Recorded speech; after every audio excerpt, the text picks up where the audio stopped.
Welcome back to Benny's Custom Works, proudly supported by Sparesbox. Don't forget BCW5 on checkout.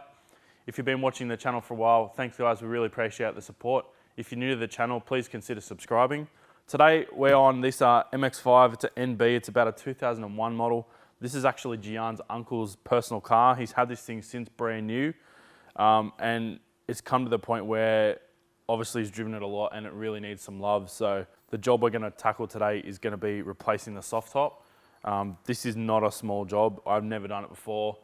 I did actually watch a couple of other videos online and it seemed like a fairly simple task. Then I've unpacked the top we've got and nothing looks like anything like what I watched previously. So we're all gonna learn together, but hopefully by the end of this video, you guys will understand a bit more about fitting these soft tops and I'll have completed the task successfully. Let's get into it.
Another problem with MX5s along with the soft tops leaking is actually that the soft top latches wear.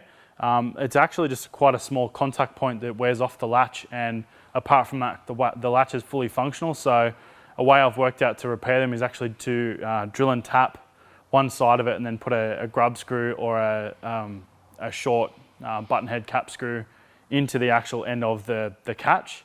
And then that basically replaces all the material that was worn out. And then in future, if for whatever reason that bolt wears out, you can actually just screw another one in and replace it. And it does mean that being on a thread, it's also slightly adjustable as well. So if it does wear, you can wind it out a little bit and it's still not have to pull it apart and completely repair it again. But it's a nice little simple fix, and it's way cheaper than trying to actually buy those new latches from Mazda, which are about $150 each. Obviously every soft top has 2 of those. Someone's actually already repaired the driver's side one in a similar manner, but on the opposite side to the way I do it. Either option is fine, but I like to do it that way just because it's a bit neater and it's easier to hold in the vise. But now means that the soft top latches are going to lock on both sides correctly. Since we put the new soft top on, it's actually a lot tighter than the old one, so it puts a lot more tension on those latches, and as a result, the passenger side one kept actually popping off when we were test fitting it. So we've basically got it back to about 3/4 assembled now. All we've got to do is basically fit the rest of the interior trim panels, and then we're good to go.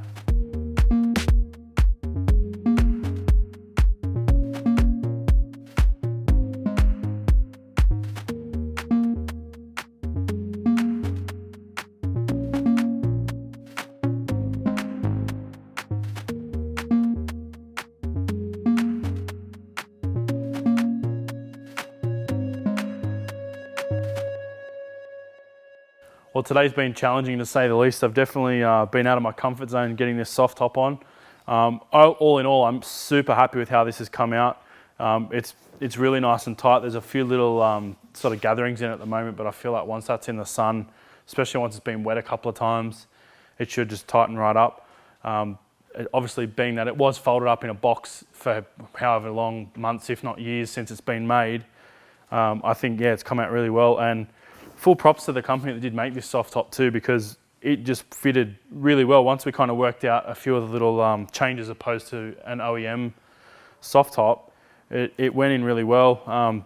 The rain channel, that went in nicely. Had to drill a few extra little holes in that channel to get some of the stuff to line up. But all in all, it's gone in really well. So yeah, I'm super stoked.